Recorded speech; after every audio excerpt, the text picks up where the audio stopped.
Existential Fear and Existential Hope. Reading Biblical Apocalyptic in an Age of Anxiety by Laszlo Gallus. Laszlo Gallus, Ph.D., is a senior lecturer in New Testament studies at Newbold College of Higher Education, Binfield, Berkshire, United Kingdom. Even before COVID-19, the world had long been suffering a crisis of hope. Forces are at work, it seems, that we have no control over. Uncertainty, the sense that something has gone wrong worldwide, has brought about a general existential fear. Only 6% of people in the United States, 4% in Great Britain, and 3% in France think that the world is getting better. This current existential crisis should, therefore, have a significant impact on how biblical apocalyptic is preached. Its eschatological outlook provides an important resource for navigating this time of uncertainty because it answers the fundamental questions posed by the crises that we face. Contemporary eschatological thinking. Secular culture, films, television, games, graphic novels, and literature reveal an interest in the end of the world. Not only is the threat of the end discussed, but it is also envisioned. After Hiroshima, the nuclear threat brought anxiety into our subconscious, and such existential threats as the fear of climate change are contemporary realities. In spite of the warning signs, we are not radically altering our lifestyle. Hence the recent caution that human life is in danger because it is no longer loved, affirmed, and accepted. Polarization and fragmentation in society, hallmarks of the spirit of our age, pose further risks for our planet. Social upheavals, social injustice, and international terrorism are just some of the most visible expressions of this polarization.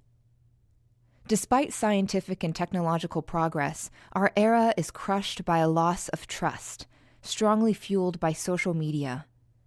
Institutions that once held society together are undermined, even derided. Although every age has its dark sides and pathologies, ours seems so broken that we fear for the existence of humanity itself. In an age of fake news and manipulation, people are hungry for authenticity, solidarity, and justice. Driven by the need for moral imperatives, we are shocked by the evil that human beings are capable of. Ironically, of course, though we live in a universe where we are in charge, all we see on the horizon is our end. This is dystopia. In an age marked by dystopia, the practices of reading and preaching the gospel should be carried out differently now than in past times of optimism and hope of progress. The gospel should, first of all, make us aware that there is a big picture to life, not just a series of disconnected snapshots. It must constantly remind us of the cosmic picture in which the culture of life overcomes evil. And above all, it should reassure us that there is a link between this world, even with its terrors, and the one to come, in which we have a place secured for us by God's own provision for us. The foundation of Christian hope. The Christian hope is not wishful thinking or blind optimism, but is instead grounded in the faithfulness of the Creator, who acts in human history and will not let evil have the final word.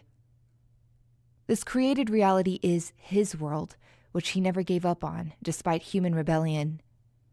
On the contrary, He launched a plan for its restoration. It is the gospel, called the good news for a good reason.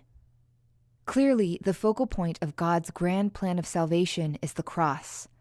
That is why any discussion of hope needs to center firmly on the death and resurrection of Christ, the basis for what Christianity has to offer to a world steeped in hopelessness.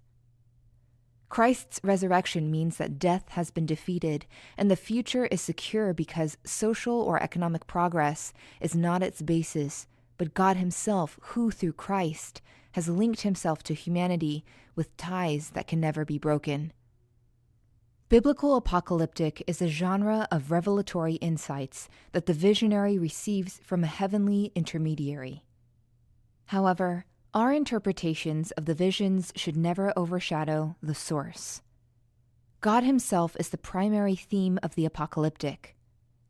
The fact that he, as creator, acts in human history according to a clear plan for our restoration is proof of his faithfulness. Indeed, no better proof of this faithfulness is provided than the fact that he loved us and through grace gave us eternal comfort and good hope. Therefore, biblical apocalyptic is to be Christ-centered, not beast-centered, because the primary emphasis of this genre is the triumph of God's purposes, not the deceptive agenda of dark and diabolical forces.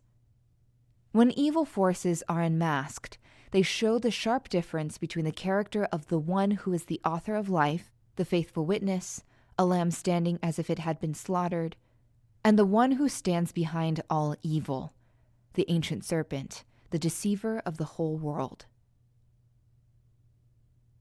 The problem of distorted worldview. All human beings exist inside a social imaginary, the views and practices acquired from our families, communities, and wider society. These ideas and practices are deeply implanted into our being and form our worldview. The current dystopia in Western society reveals how vulnerable the anthropocentric, secular worldview is, rooted in individualism and instrumentalism, a mindset that measures success through maximum efficiency. Clearly, humanity is left on its own if the universe is perceived as godless and has no transcendent moral order. Biblical apocalyptic is a valuable resource for a generation seeking a meaningful alternative to this hopeless scenario. It pictures reality through a theology of two cities, Babylon and Jerusalem, which embody two radically different systems of thought and two different views of human life. These two systems are based on different sets of values: sacrifice and serving versus violence and despotism. Apocalyptic theology implies that humanity is caught in the conflict between these two worldviews, behind which two forces stand: the one sitting on the throne, and the one who resists God's plan by violence and deception. The cosmic conflict motif, centered on the issue of power and human allegiance, provides a foundational framework for understanding reality. In our age of twisted values, fake news, and manipulation, an authentic revelation about the true character of God, in contrast to humanity's deceiver, is of utmost importance. Practical dimensions of hope, our place in the world. Apocalyptic tells us not only about who God is and what his intentions in human history are, communicated through the prophecies, but also about who we are and how we ought to live. God is revealed in the apocalyptic as the one who loves life and will not allow it to be extinguished. That is why apocalyptic theology intensively engages the problem of evil and suffering. Humanity is not perceived as a creation of a detached or semi-detached cosmic ruler, but as worthy of the Creator's own love and self-sacrifice, a creation whose restoration is in process even now. Humanity's response to the divine work of restoration is of interest in biblical apocalyptic. That is why, in the heart of Revelation, we find the call to fear God and give him glory. If preached in an informed and sound manner, biblical apocalyptic has great potential for shaping the worldview of Christians and stimulating their commitment, because it calls attention to the hidden dimensions of our reality and the tireless work of God behind the scenes. But it is to be preached in a way that life is affirmed against terror and threat, since so much in our world denies it. It is to be preached in a way that the notion of hope overwrites despair, and God triumphs over the chaos caused by the forces of death. While calamities take place around us in our age of dystopia, the gospel is to be heard as the good news of the kingdom, which will generate living hope that is so needed in our uncertain world. The promised end.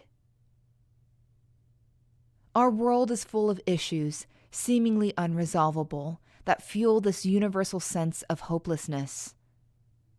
On the other hand, biblical apocalyptic offers a big picture solution. Though that solution is grounded in the death and resurrection of Christ, it reaches its ultimate fulfillment in the coming of the kingdom of God in its fullness, preceded by the eradication of evil. For this reason, the stone cut out, not by human hands, in Daniel 2, 34, 35, 45, is a stone of hope. And the city of Revelation 21, 9 to 22, 5 is an embodiment of the newness brought by God's work of restoration. The death and resurrection of Jesus is the foundational event from which God's work of a new creation has begun. God became flesh and lived among us temporarily. At the end of human history, however, he will dwell with us permanently, and redeemed humanity will be his peoples. In a world in which restoration through human work is incomprehensible, the gospel is about restoration through the work of God himself. Existential fear is overwritten by existential hope, and the culture of terror and death is overcome by the culture of life. Biblical apocalyptic is often preached like a Christian crystal ball for reading the future. The value of prophetic revelatory insights into apocalyptic is not disputed, but in our age of anxiety, biblical apocalyptic should be taught and preached as a literature that inspires hope. This necessitates a Christocentric approach and close attention to the practical motifs of the heaven-offered promise of redemption. The apocalyptic prophecies will be heard more clearly if presented in ways that resonate with the existential needs of our age. Keep Jesus and his second coming in front of your people at all times. For bibliographical and biblical references on this article, and for much more content for pastors and church leaders, please visit ministrymagazine.org.